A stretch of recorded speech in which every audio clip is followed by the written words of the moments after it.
So as we celebrate this feast day of the Holy Family, the question I'd like to reflect on is, what is a holy family? What makes a family holy? And I think it's an important question for us to reflect upon, as our nation faces a crisis in marriage, where there's plummeting numbers of people getting married, a lot of marriages are breaking apart, and family life is in disarray in our nation. And even though we fall short of the ideal, I think it's important for us to look at the ideal of what marriage and family life are supposed to be in order to strive to live that.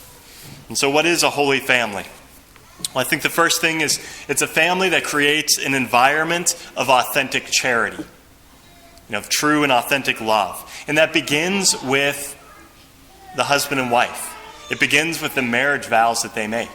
And when a husband and wife come together in marriage, they make a promise, they make a commitment, and no matter how they feel, no matter what's going on, that they're going to be faithful and treat their spouse with authentic love, which means always acting in a way that benefits the true and authentic good of the one that they love. Whether they feel like it or not, whether things are going well or not, they make the commitment to be faithful to each other and to treat each other with authentic love. And it's those marriage vows and living by those vows that create the stability that a family needs in order to flourish. And if God blesses them with children, as those children come into the world, they look first and foremost to the relationship of their father and mother in order to learn what authentic love is. They learn the image of God the Father is their Father here on earth. And their image of what it means to love and to be faithful to someone is first and foremost what they see between their mother and their father. In our readings today, we're given a lot of very good advice about what makes for a flourishing family. In the book of Sirach, it talks to children and says to honor and revere your father and mother. And that's a difficult thing for young people to do, especially if they want to rebel and they don't like the authority of their parents. But the reality is, if children do not respect and obey their parents, there's going to be constant anger and hostility and friction within the family. There's no way around it. The only way to have a flourishing family is if children respect the lawful and proper authority of their parents. And in learning to respect their parents, they learn to respect the authority of God the Father in heaven. St. Paul lists a number of virtues. He talks about kindness, humility, gentleness, and patience. And he says to bear with one another and forgive as you have been forgiven. If we want to live a flourishing life, reflect on these virtues and whether we're living these out or not, because if we don't live out those virtues, there's going to be no peace within our family. If we're not humble, if we can't admit when we're wrong, or if we're not concerned with the benefit of others above ourselves, if we're not patient with people, and if we can't bear with our family members, then there's going to be no peace within our family. But if we have those virtues, it's going to peace and happiness are going to flourish. We should never take these virtues for granted because they don't come automatically. It takes a lot of hard work, but I think it's important for family members to ask the question, do they want a flourishing and a happy family environment where charity rules? And if so, every member of the family needs to buy in and follow Christ's teachings that he gives us, because that's the secret to a flourishing family, is when individual members buy in and make a commitment to live by those virtues and to follow Christ's teachings. Holy families, in addition to creating an environment of true charity, a holy family recognizes that there's a higher purpose for their family. That they're not there by random chance or by accident. And that it's not just self-indulgence that a family exists for. That there's a higher mission in God's plan. And that the love within a family is ultimately meant to lead us to the love of God. The love that a husband and wife show to each other and the joy and the happiness that comes from a flourishing marriage when a husband and wife are committed to each other and live authentic love is meant to be a foretaste of the much greater love that God has for his people. And so there's a higher purpose for marriage. And children are given to parents as a gift, and parents have the responsibility to raise their kids and to bring them up to know and to love God, to lead them on the path to salvation. And there's no greater gift that a family can give to their children than the gift of faith and love of God, because that's the only place where true joy is found. And so a holy family will recognize the higher purpose and they'll order their lives to living for that higher purpose. So what do we need to do on a practical level to create an environment and to foster an environment for a holy family? Well, I'll list a few things. First thing, personal encounter with Jesus Christ. Do the members of our family, do parents and do children, know and have an experience of the love of Jesus Christ? If they don't love and if they don't know Jesus Christ, then coming to church isn't going to be very fulfilling. It's just going to become a menial task that they have to do. And praying together as a family, if you pray the rosary or different devotions, it's going to lack a higher meaning if people do not, first and foremost, know and love Jesus Christ. And so that's the first question. Do the members of our family authentically have a relationship of love with Jesus Christ? And if not, take some time in prayer and to ask the question, how do I know the love of Jesus Christ? Or how has he shown his love for me? Or why is a friendship with Jesus Christ better, more powerful, and more transformative to my life than any other friendship that I could possibly have? So that's the first question for a holy family. Personal encounter with Jesus Christ. Second point, is that parents should foster an environment where they lead by example. Every single person in the family, every single neighbor, every single friend, every single coworker should know that the most important thing in your life is Jesus Christ.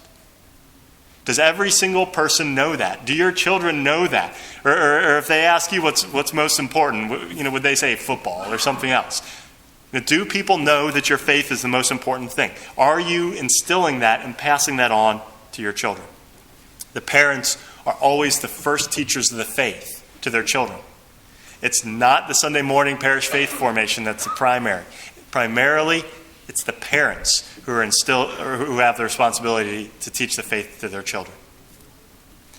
Third thing, a holy family is going to protect their family from the evil influences of the society around us.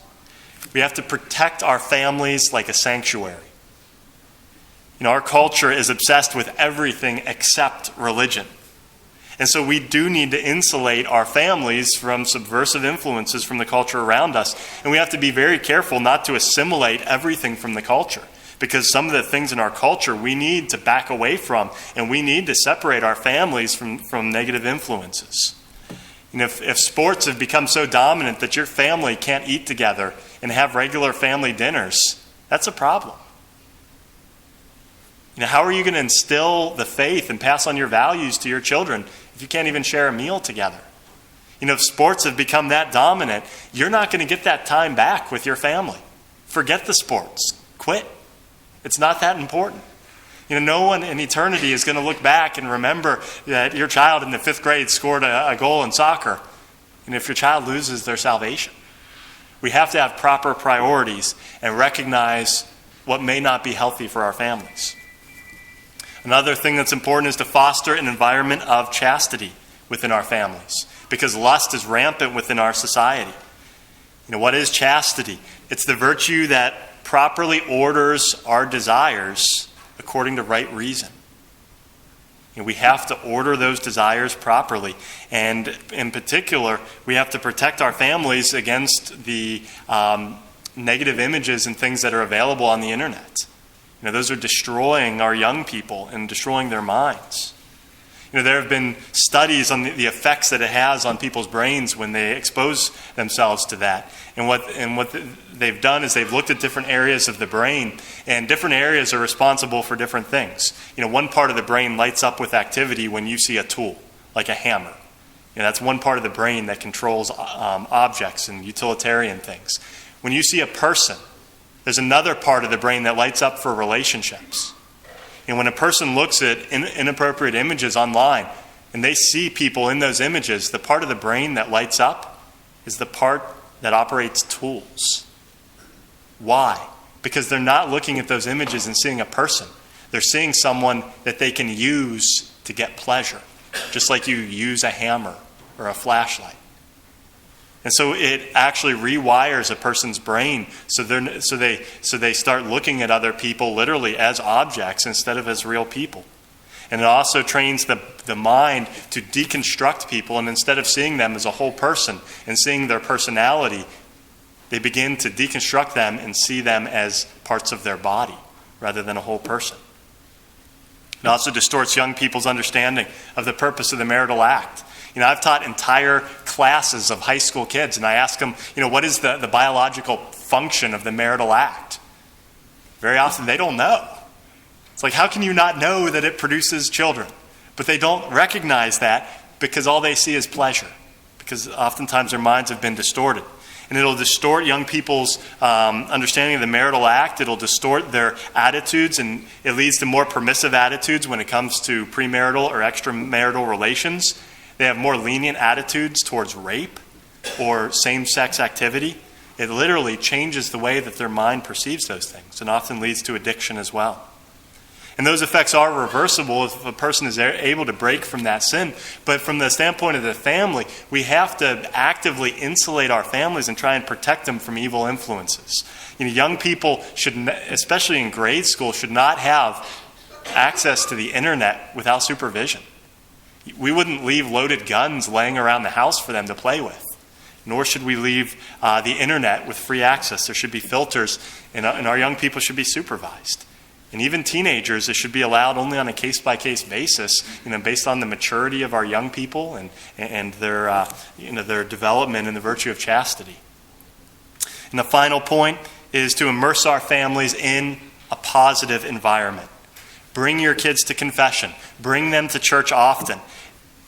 Allow them to read books and watch movies that encourage positive virtues, and not so much the filth that's out there.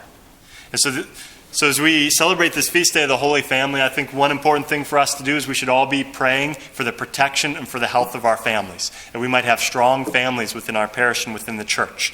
And I also encourage you to pick one thing that you can do, one practical step that you can do to build your family up and to build yourself up in holiness. What can you do as an individual to help foster an environment of holiness and allow charity to rule within your family?